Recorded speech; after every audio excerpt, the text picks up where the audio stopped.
Hey, hello everyone, attention please, and again welcome back to my 30 days weight gain challenge. তো সবাইকে good morning. সকালে প্রথমে fresh হয়ে আজকে দুধ খেয়ে নিয়েছিলাম আর বাইরে পড়ছিল বৃষ্টি।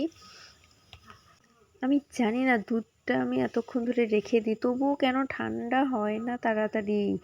আর বলে রাখছি যে এই দুধের মধ্যে কিন্তু আমি কোনো প্রকার গুড়, চিনি বা মধু কিছুই মেশাইনি। আমি যখনই দুধ খাই না কেন আমি এভাবে শুধু দুধটাকেই খেয়ে নিই, তার সাথে কোনো কিছু অ্যাড করি না। আর খেয়েছিলাম দুটো সেদ্ধ ডিম, দুটো না, আজকে একটা খেয়েছিলাম, একটা সেদ্ধ ডিম খেয়েছিলাম। তারপর দুপুরে স্নান করে লাঞ্চ করে নিয়েছিলাম। আর তোমরা কিন্তু অবশ্যই আমাকে সাজেস্ট করবে কিছু তোমাদের জানা থাকলে।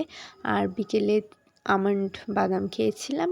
আর রাতে বানাচ্ছিলাম একটা কভার ফাইল একটি বোনের হাতের কাজের জন্য।